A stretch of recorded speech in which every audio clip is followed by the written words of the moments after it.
L'École supérieure d'administration, d'économie, de journalisme et des métiers de l'audiovisuel ESAE offre de nouveaux challenges pour l'année universitaire 2023-2024. Étudiantes et étudiants, parents d'élèves nouveaux bacheliers, ESAE, c'est la garantie d'une formation de qualité à des conditions très avantageuses. À Gbedjromede, à Papa, à Boumekalavi et Parakou, inscrivez-vous en administration générale, administration du travail et de la sécurité sociale, trésor et finances publiques, impôts, diplomatie et relations internationales, journalisme et métiers de l'audiovisuel, gestion des marchés publics, planification et développement local, sciences économiques, sciences juridiques et toutes les filières des sciences de gestion. ESAE vous offre des bourses, demi-bourses et de réductions pour les premières inscriptions dans toutes ces filières. Waouh! En licence 1, 2 et 3 et en master, bénéficiez jusqu'à 50% de réduction sur tous nos sites. N'est-ce pas génial? Infoline. ESAE Gbedjromede, 3e rue à droite en quittant le carrefour Le Jador pour la BIBE Jéricho ou au plus 229 90 93 65 21 98 98 14 00 à Kpakpa au plus 229 52 88 33 33 à Boumekalavi au plus 229 52 88 44 44 Parakou au plus 229 52 46 12 12.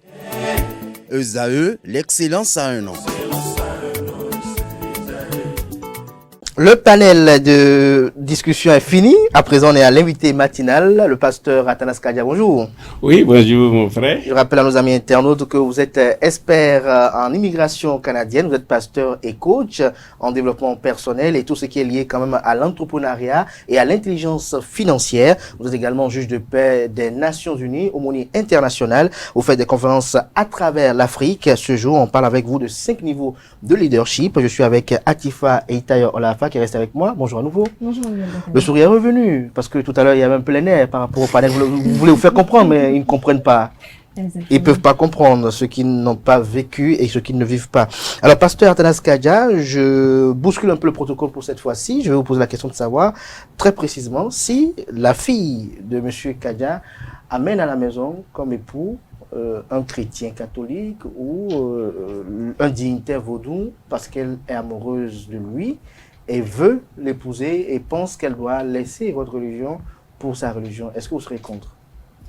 Est-ce que vous irez jusqu'à la même la renier? Ok, merci beaucoup. D'abord, quand on parle de la religion, c'est une affaire de conviction. Quelqu'un qui change sa religion à cause de l'amour, cette personne n'a pas la conviction. Donc, c'est tout. On parle de religion, c'est une affaire de conviction. Et quand on parle de conviction, la conviction, c'est plus puissante que l'amour. Donc, on ne peut pas changer de religion à cause de l'amour. À cause de l'amour. Pour vous, l'amour, c'est quoi? Bon, quand on parle de l'amour... Non, quand on parle de l'amour, il ne faut pas prendre l'amour. Il y a différents niveaux d'amour. Il y a l'amour que nous devons avoir pour Dieu. Il y a l'amour que nous devons avoir pour notre prochain.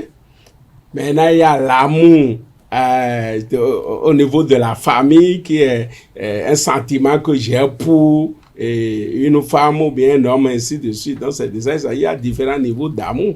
Donc, maintenant, quand on rentre dans le cadre de foyer, j'ai un sentiment pour quelqu'un et je l'aime et tout ça là, je l'ai choisi comme époux, bien épouse. Ça là, c'est différent. Mais ce que je dis et ce qui est fondamental, le problème qui se pose avec beaucoup de personnes qui chantent de religion à cause de l'amour, c'est qu'ils n'ont pas de conviction. Ils ne savent pas quel Dieu ils servent. Ils n'ont pas de conviction en ce qui concerne leur religion. Donc changer de religion à cause de quelqu'un n'est pas, cela ne veut pas, cela veut dire qu'on n'aime pas Dieu, qu'on ne prie plus Dieu à cause parce qu'il est l'être suprême, mais parce qu'on le fait à travers quelqu'un d'autre. Oui, en fait, quand nous parlons de Dieu, il y a beaucoup de personnes qui vont, c'est-à-dire servir Dieu, c'est différent de pratiquer la religion. Quand on parle de servir Dieu, c'est avoir une relation personnelle avec Dieu. Il y a beaucoup de personnes qui vont à l'église, qui vont dans les mosquées, mais qui ne connaissent pas Dieu.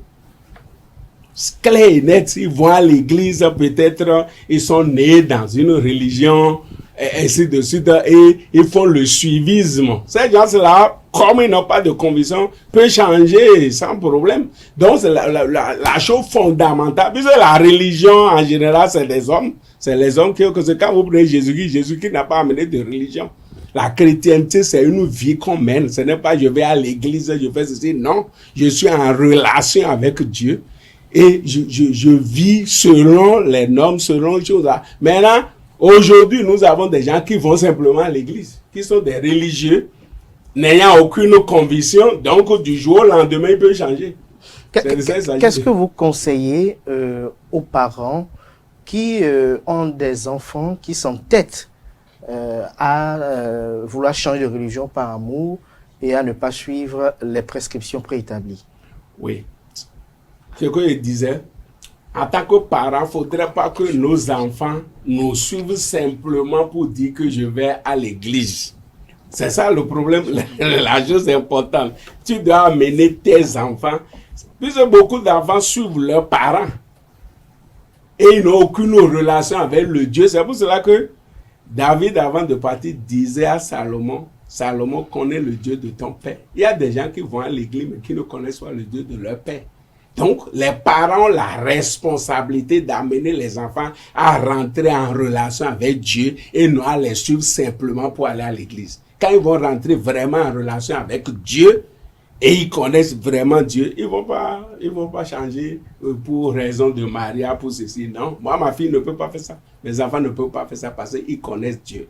Mais Pasteur Kadia, lorsqu'on est issu d'une famille qui est qui est intransigeante sur les questions de religion, où on sait que la famille ou les parents n'accepteront jamais que leur fille ou leur garçon leur présente ou leur amène un partenaire qui ne partage pas les mêmes religions qu'eux, et que l'enfant s'entête parce que lui peut-être il connaît Dieu, lui peut-être là sa relation avec Dieu, il sait ce qu'il veut, et que les parents ne pourront pas forcément comprendre la relation que lui partage avec Dieu. Est-ce que dans ces cas de figure, l'enfant est capable l'enfant peut-il aller contre la volonté des parents? Est-ce qu'il n'est pas sur le mauvais chemin? Est-ce que c'est pas une façon de dire que l'enfant est sur Quelle attitude le parent aussi doit adopter face à l'enfant qui fonce malgré... C'est-à-dire, le problème, c'est pas être rigoureux. Je viens d'une famille rigoureuse et tout ça. Parce qu'il y a certains parents qui commettent cette erreur. On est rigoureux, c'est ça, c'est pas. Est-ce que ton enfant connaît Dieu? S'il connaît Dieu, c'est fini. Dieu va le guider dans toute décision qu'il va prendre. C'est pas faire de forcer, faire ceci, faire pression sur l'enfant. Les parents ont la responsabilité d'amener les enfants à connaître Dieu eux-mêmes, d'avoir une relation personnelle avec Dieu. Les enfants qui n'ont pas une relation personnelle avec Dieu, ce sont eux qui ne sont pas stables et font ce qu'ils veulent. Mais maintenant, si c'est ça, on dit aussi que dans la vie, il faut respecter les parents, il faut avoir la bénédiction des parents avant de pouvoir peut-être se marier. C'est important d'avoir l'accord des parents et tout. Est-ce qu'aller à l'encontre de cela n'a pas un impact sur la vie des enfants? Oui, l'enfant n'aura pas la bénédiction puisque Dieu a dit honore ton père et ta mère. Tu peux amener une décision si tes parents ne sont pas d'accord. Oui. Bon, tu es libre de faire ton choix. Mais ils vont donner, puisque quand on parle de mariage, il y a accord d'abord les deux qui veulent se marier. Et il y a aussi accord des parents, puisque c'est des familles qui veulent venir ensemble. Oui. C'est de ça qu'il s'agit. Donc, si vous... Non, un mariage qui ne reçoit pas le sceau de bénédiction des deux familles mises ensemble n'est pas un mariage. Il n'y a pas consentement. Non, vous ne pouvez pas. Les parents ont une certaine autorité sur leurs enfants. Ce que tes parents disent sur toi, ça peut s'accomplir. Mais je ne dis pas ça pour dire aux parents, quand les enfants vont à l'encontre de leur volonté, de les maudire. Non, c'est de prier pour eux jusqu'à ce que peut-être un jour, il va comprendre. Parce qu'il y a des gens, tout qu'on le dit, il y a des enfants qui sont leurs parents, mais ils n'ont pas d'espérance avec Dieu. Et ils font ce qu'ils veulent. On ne peut que prier pour eux. Mais parfois, les parents peuvent les maudire et que l'enfant peut-être arrive quand même à s'en sortir dans la vie, arrive quand même à trouver son chemin, arrive à trouver son bonheur. Un parent n'a pas le droit de maudire son enfant pour quoi que ce soit. Ton enfant fait quelque chose qui est contre ta volonté, tu n'as pas besoin de le maudire. Non, on n'en a pas besoin. C'est de prier pour lui, pour que vraiment, peut-être en chemin, Dieu va l'éclairer, il va revenir sur le bon chemin. On n'a pas besoin de maudire son enfant. Alors ce matin, on doit parler des 5 niveaux de leadership. Oui, Pasteur Kadian parle des 5 niveaux de leadership. Alors la première question, c'est de savoir comment peut-on définir le leadership? Oui, avant de définir le leadership, je veux d'abord souligner que le leadership est capital en toutes choses. Il n'y a rien de bon, rien de grand, rien de formidable sans le leadership. Le leadership, c'est capital. Quand vous voyez quelque chose qui marche, qui évolue, ça veut dire qu'il y a un vrai leader. Que ce soit sur un pays, sur une organisation, même en commençant par le foyer. Quand vous voyez un foyer en harmonie, ça veut dire qu'il y a un leadership. Mais des fois, il y a des foyers où l'homme n'a pas de colonne vertébrée et il y a du désordre, du désordre dans le foyer. Sinon, en principe, dans le foyer, s'il y a un bon leadership, il doit avoir de l'ordre.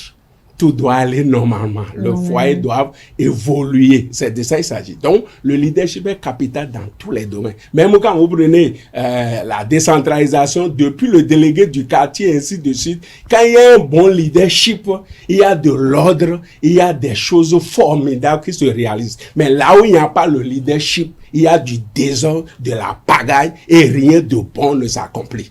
Donc, c'est pour cela que vraiment, c'est important que les jeunes qui nous écoutent, tous ceux qui nous écoutent là, le leadership, c'est capital, c'est fondamental.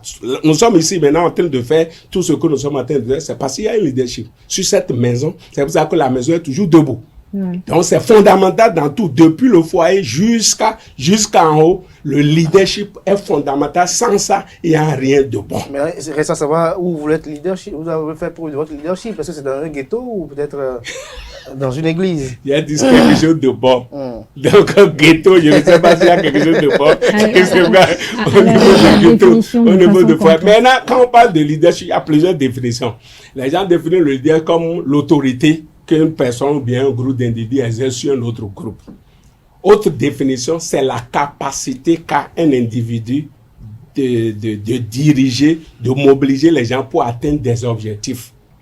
Et John Maxwell dira que le leadership, c'est l'influence. Tout court, c'est l'influence. L'influence positive. Il y a l'influence négative aussi parce qu'il y a des dirigeants qui influencent négativement.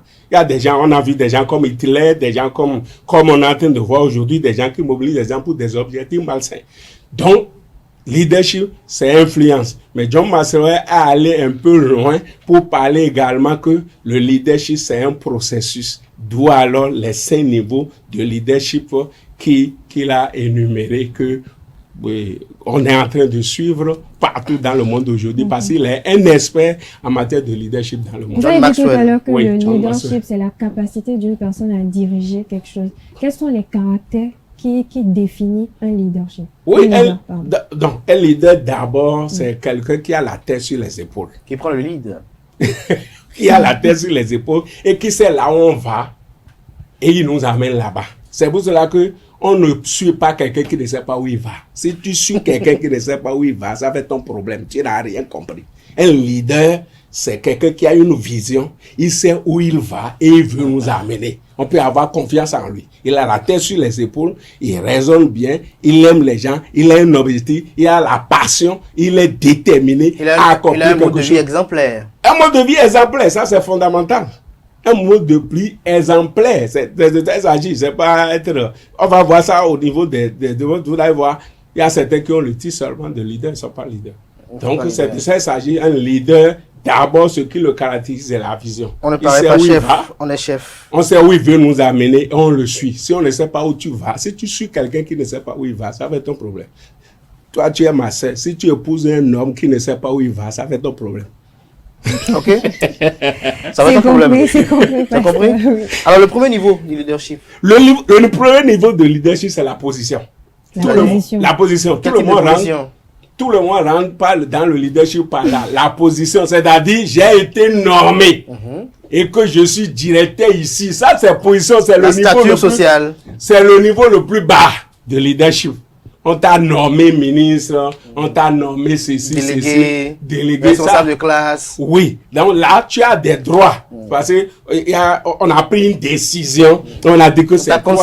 On t'a consacré. Donc, c'est ça. Même dans tous les domaines. Donc, c'est le premier niveau, la position, et tu as des droits. Maintenant, les gens te suivent parce que ils doivent te suivre parce que c'est toi qui es responsable. Comme les dads dans les familles, les chefs de famille, de collectivité.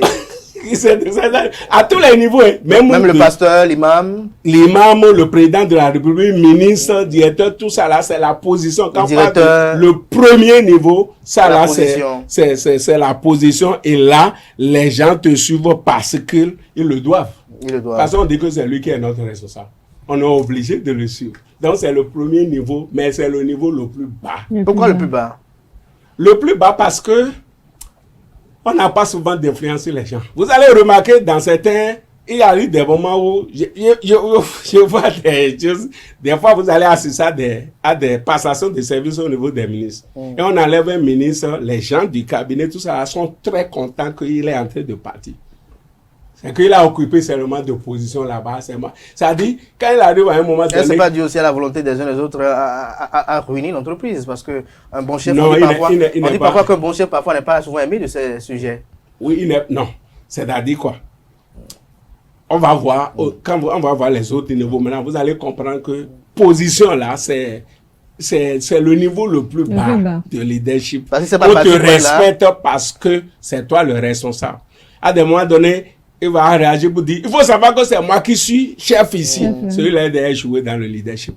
Tu n'as pas besoin de dire aux gens que c'est moi qui suis chef avant qu'on le sache. On ne paraît pas chef, on est chef. Donc c'est parce que tu as occupé la position seulement, c'est moi ici, on se contente de ses droits et de ses avantages, on donne des ordres, on s'en fout de ce que les autres disent, comment tout ça là, non, on veut faire ceci, on doit le faire. Ça là, c'est le niveau bas de leadership, le niveau de position. Mais il y a des chefs d'entreprise qui ont ce type de caractère, hein?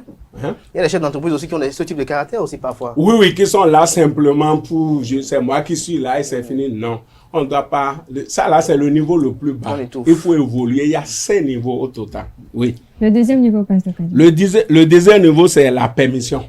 La permission. La permission. Et là. Tu vas aller aux toilettes ou bien quel type de permission? Non, là, les gens te suivent parce qu'ils le veulent. Vous comprenez? C'est-à-dire, vous tissez des relations. On t'a nommé et tu es à un poste donné. C'est toi qui es le chef. Maintenant, le bien-être de ceux que tu diriges doit te préoccuper. Et là, tu tisses des relations. On a objectif atteint, on va pas négliger ça. Mais c'est des hommes qui veulent atteindre l'objectif. Et par exemple, et pour cela, il faut des gens qui sont dans leur état, tout leur état. Il faut que des gens soient à l'aise de déployer leur potentiel, leur capacité pour t'aider. Mais c'est toi qui vas leur donner cette permission, en leur donnant la liberté, la relation, ça commande. Il y a certains même qui restent là, et ils restent en haut là-bas, et ils ne descendent pas. Jamais. Je me rappelle que vous prenez le directeur Guidibi, qui a dirigé la loterie. Quand il vient au boulot, et le chauffeur gare la voiture, sort en commençant par le planton, il le salue. Et il passe de niveau en niveau avant d'aller au bureau, il salue tout le monde. Quand il a quitté la maison, le jour il passait de service, les gens pleuraient. C'est ça, un leader. Je ne suis pas là, c'est moi le chef et tout ça là. Non, je vais tisser des relations. Est-ce qu'il n'y a pas le personnage qui parfois caractérise? Vous savez, on n'est pas tous de la même humeur, des mêmes caractères. Il y a des gens parfois qui sont comme ça, c'est leur nature. Oui. Ils ne sont pas très sociables. Oui. Au fait, quand vous lisez le livre Personnalité Plus, il y a 4... Qui a été écrit par qui? Ah, j'ai oublié le nom. Okay. Personnalité Plus. Oui, Personnalité Plus. Vous allez voir ça, il y a 4 personnes. Il y a les sanguins, il y a les mélancoliques, il y a les colériques et il y a les sanguins. Moi, je suis sanguin et colérique. C'est-à-dire, chacun doit lire le livre. Sanguin, tu veux connaître quelqu'un qui est sanguin, il parle beaucoup. Ouais, c'est sanguin. Okay. Il parle beaucoup, mais s'il n'est pas discipliné, il ne va rien réaliser de grand. Quand vous prenez le colérique, les colériques, c'est des gens qui sont prêts à l'action. Vous connaissez, ils agissent. Ils sont tout le temps vifs. Ils agissent. Ils sont proactifs, ainsi de suite. Quand vous prenez les mélancoliques, Eux, c'est des gens organisés. Avant de faire quelque chose, ils planifient cela. Ils sont toujours là. Ils sont, non, pas toujours lents. Mais Ils souvent prennent des lents. précautions. Souvent lents, là, c'est les flegmatiques. C'est les flegmatiques qui sont lents, paresseux et qui ne foutent rien. Comme le paresseux. Le singe, je veux parler. Et maintenant, vous allez voir dans le monde, souvent ceux qui dirigent le monde, c'est les mélancoliques et les sanguins. Notre président est mélancolique et sanguin. Il planifie ces choses. Et quand il dit qu'il veut faire quelque chose, il le fait. C'est ça, un leader. Et rien ne l'effraie. Non, c'est ça, il faut être un leader. Donc pour vous, Patrice, c'est un exemple de leader. C'est un exemple de leader, mais en tant qu'humain, il y a des faiblesses. L'homme, il n'y a pas l'homme parfait au monde, non. Il n'y a pas un individu ici, il a de bons caractères. Par exemple, Quels sont les caractères, oui, les qualités, oui. Il y a, vous savez, quand vous prenez n'importe quel individu, il a ses points forts et ses points faibles. Et en tant qu'individu, en tant que leader, c'est à toi de voir tes points faibles et de travailler par rapport à ça. Quand vous lisez la personnalité plus, vous prenez chaque individu, que ce soit colérique, mélancolique, flegmatique ou sanguin. Il a ses points forts et ses points faibles. Là, quand vous lisez ce livre, vous allez connaître qui vous êtes. Et quand vous connaissez votre tempérament, vous allez voir vos points forts que vous allez travailler sur ça. Et maintenant, vous allez voir vos points faibles et vous travaillez à relever cela. Vous comprenez cela? C'est de ça qu'il s'agit. Quand on rentre dans d'autres domaines aussi de la qualité humaine, il y a des gens tournés vers eux-mêmes, il y a les gens tournés vers les autres. Ça là, on appelle ça les métaprogrammes. Dieu a créé, comme tu disais tout à l'heure, Dieu nous a créé de façon différente. Il y a certaines personnes qui sont tournées vers eux-mêmes, il y a d'autres personnes qui sont tournées vers les autres. Comme c'est les métaprogrammes, c'est Dieu qui les a créés comme ça. Maintenant, quand tu sais qui tu es, à des moments donnés, tu dois être flexible. Si je suis tourné toujours vers moi, à des moments donnés, je vais dire, mais les autres aussi existent et je fais quelque chose en leur faveur. Ainsi de suite. Bien, si tu es tourné trop vers les autres aussi et tu te négliges toi-même, tu dois savoir qu'à des moments donnés, la Bible a dit qu'il faut aimer ton prochain comme toi-même, donc toi-même d'abord. Donc, c'est de ça qu'il s'agit. Donc, quand je parle de leadership, de choses là, la permission, c'est-à-dire vous avez d'influence sur les gens. Vous n'êtes pas là pour les dominer, c'est moi chef ici. Sinon, quand vous dominez trop les gens, ils ne peuvent pas développer leur potentiel. Si les gens ont peur de prendre des initiatives, si vous êtes qui est ici, si celui qui vous dirige avec autorité, que vous n'êtes pas libre de prendre des initiatives, la maison ne peut pas marcher. Ça ne peut pas marcher. Alors, pasteur, on va évoluer. C'est quoi le troisième niveau de le troisième niveau, c'est la production. Ça, là, c'est le résultat. Là, les gens vous suivent à cause de ce que vous avez fait pour l'organisation. C'est ça qu'on appelle le leadership. Vous devenez un modèle. Vous devenez, c'est-à-dire, quand vous dirigez une organisation, vous avez travaillé, on a les résultats. On peut dire que grâce à vous, il y a telle chose qui a été réalisée, quand vous prenez même au niveau de l'église, au niveau des mosquées, vous allez voir un pasteur qui est venu là-bas, mais vous allez voir que beaucoup de choses ont changé. Il a fait ceci, même chose ici au niveau des... Donc, même au niveau des chefs d'État, ainsi de suite, la production, le résultat, il nous dirait qu'est-ce que nous avons comme résultat. Et c'est ce résultat-là qui amène les gens à suivre un tel leader, parce qu'il n'est pas là pour la forme, mais il nous impacte et il travaille et nous avons des résultats. Quand quelqu'un est comme ça, vous le suivez, vous avez des résultats, vous allez continuer à le suivre. Bien sûr. Donc c'est ça le niveau 3. Quatrième niveau. Le niveau 4, c'est là, le perfectionnement. Le perfectionnement, ça là, on parle de la reproduction. Les grands leaders ont ce caractère-là. C'est-à-dire quoi? Vous vous reproduisez dans la vie d'autres personnes. Quand vous êtes leader et que quand vous vous quittez, c'est le déluge, vous avez été un mauvais leader, vous n'avez pas formé des gens. Donc le perfectionnement, c'est que le perfectionnement des individus, à ce niveau-là, le leader travaille sur ces gens-là. Quand vous prenez le Seigneur Jésus-Christ, il n'est plus sur la terre aujourd'hui, l'église continue. Mahomet n'est plus là aujourd'hui. Parce qu'il y a des gens qui ont été formés et qui peuvent prendre la relève. Donc c'est ça, le perfectionnement des individus. Donc quand vous êtes dans un pays, vous êtes... Votre travail ne peut pas se rendre indispensable. Voilà, même les chefs d'entreprise, ils doivent travailler par rapport à ça jusqu'à un moment donné où tu es si tu te rends indispensable dans l'entreprise, là, l'entreprise peut continuer. Il y a les gens qui ont créé l'entreprise, ils ne sont plus là aujourd'hui. Les gens comme Colonel Sanders, Honda, Mitsubishi, tout cela, c'est des noms. Hein. Ils ne sont plus là aujourd'hui, mais ils ont été des leaders qui ont formé des individus et par conséquent, ça continue. Mais si vous ne formez pas les gens, ce qui est malheureux en Afrique, voilà, nous n'avons pas des entreprises. J'allais en revenir. Est-ce que vous avez fait le constat en Afrique que nos patrons d'entreprise, pour la plupart du temps, sont des personnes qui ne veulent pas l'éclosion de leurs semblables, qui ont parfois une jalousie exacerbée, qui se traduit par cette volonté de tout régenter eux directement? Oui, au fait, l'Afrique, on a été influencé par la chefferie. Ouais, l'Africain, on est chef. Ça là, oui, c'est dans notre sang. Et c'est moi et plus personne. Plus personne. C'est ça qui fait que l'Afrique ne se développe pas. Dans les pays développés, c'est pas comme ça. Donc, ça dit, c'est moi. Non, tu dois te reproduire. On veut être chef, c'est moi. On veut voir que tous les chemins doivent mener au chef. Voilà. Donc ça ne peut pas nous aider. C'est pour ça que vous allez voir, en Afrique, on n'a pas des entreprises qui sont là il y a 100 ans, il y a 50 ans, tout ça là, parce que on n'a pas eu des leaders de niveau 4 qui ont formé des individus qui se sont reproduits dans d'autres individus. Nelson Mandela aussi a fait cette erreur. Il ne devait pas faire un seul mandat.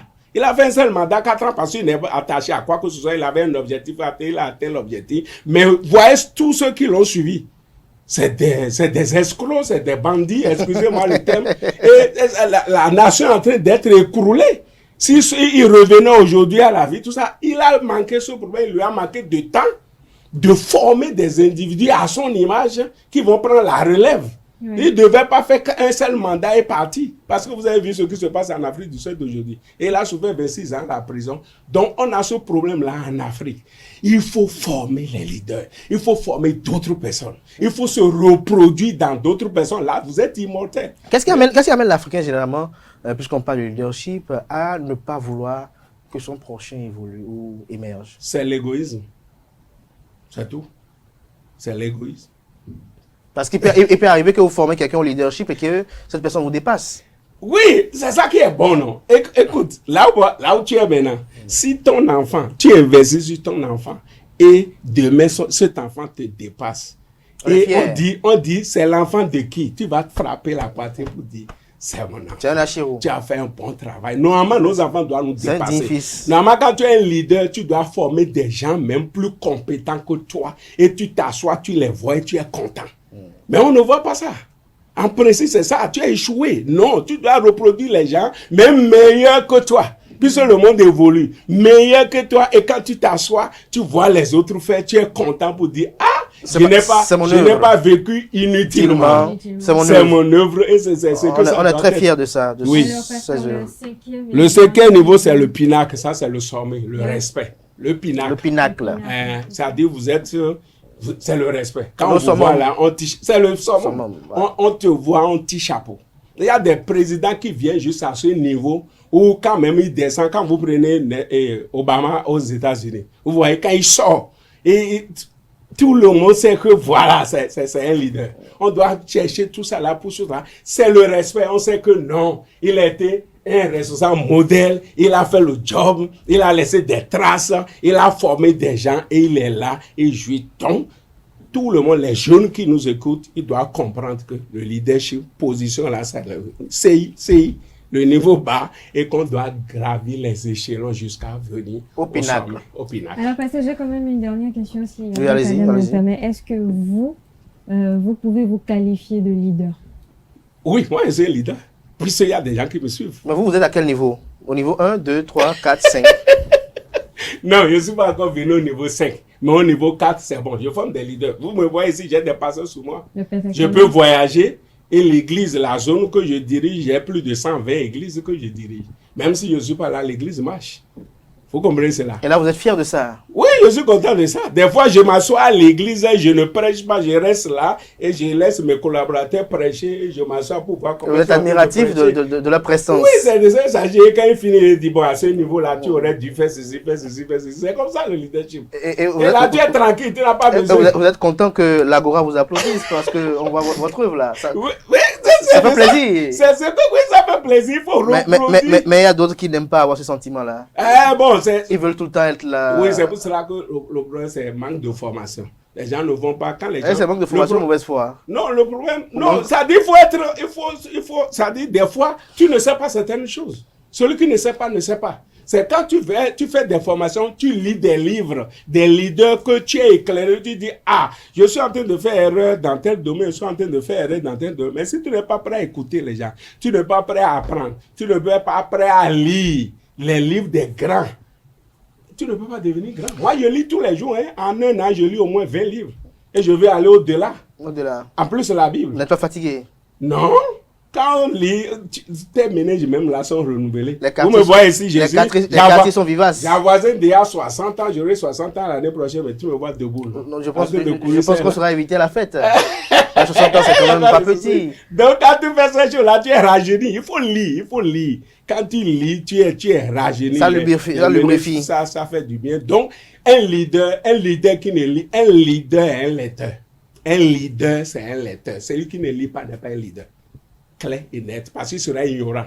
Il va penser qu'il est en train de faire du bien. Alors, on parle de leadership, on parle de leader, de lead également. Oui. Quelles sont les pathologies comportementales de leader? Oh, bon. Lorsqu'on voit un leader, comment on peut le reconnaître dans une assemblée, dans une société? Non, au fait, souvent, bon, comme je l'ai dit, j'ai dit leadership, c'est l'influence. Leadership, c'est l'influence. Donc, quand vous voyez dans une communauté, vous rentrez dans ça, quand vous voyez un leader, vous savez que c'est un leader. Il ne réagit pas n'importe comment. Il ne met pas il se distingue. Il se distingue, c'est de ça qu'il s'agit. Il ne critique pas. Un leader ne critique pas parce que être leader, c'est pas une mince affaire. Quand les gens critiquent les autorités, le président fait ci, ministre, il dit, vous n'avez rien compris. Vous ne savez pas ce qui se passe en réalité. Vous n'êtes pas tout ça là. Donc, c'est pas facile déjà d'être là. C'est pour ça que la Bible a recommandé. C'est facile de dire que la sauce n'est pas bien faite. Oui, c'est pour ça que la Bible a recommandé de prier pour les autorités. Quand tu es un leader, tu ne peux pas critiquer l'autre. Quand tu critiques déjà, tu n'es pas leader. Alors, pasteur, pour finir très rapidement, un conseil à tous ceux qui aspirent à être leaders ou les futurs leaders. Oui, un conseil pour ceux qui veulent être leaders, je veux leur dire simplement que quand on te positionne quelque part, c'est le niveau 1 de leadership, la position. Il faut s'apprêter à ce que tout laisse. Il ne faut pas se contenter de ça. Je suis normé, c'est moi qui suis là. Non, tu es mis là-bas pour un objectif. À tout moment, ça peut. Et il y a une équipe. On peut là. Donc, tu dois prendre conscience de ça, que tu es là pour un objectif. Tu es là pour impacter. C'est l'influence, pour influencer positivement ceux sur qui tu as été établi. Pour que quand même, quand tu vas quitter là-bas, les gens vont toujours se rappeler de toi. Merci à vous, pasteur Athanas Kadja. Je rappelle aux amis que vous êtes coach. Vous êtes également spécialiste des questions d'immigration canadienne. Vous êtes juge de paix des Nations Unies, aumônier international, conférencier international, président d'organisations non gouvernementales, patron de plusieurs entreprises. Vous êtes également expert en intelligence financière et entrepreneuriale. Merci pour ces moments d'échange que nous avons offerts ce matin. Je rappelle à nos amis internautes que vous venez tous les matins de Porto Novo, la ville capitale du Bénin. Merci pour le déplacement. Merci pour l'amour que vous éprouvez aux différents programmes télé sur ESAE TV. Merci également à vous, chers amis internautes, sans qui nous ne sommes rien. Merci pour l'attention. Merci pour la fidélité. Portez-vous bien. Belle suite de programmes sur ESAE TV. On se retrouve demain par la grâce et la volonté divine et si les hommes le veulent également.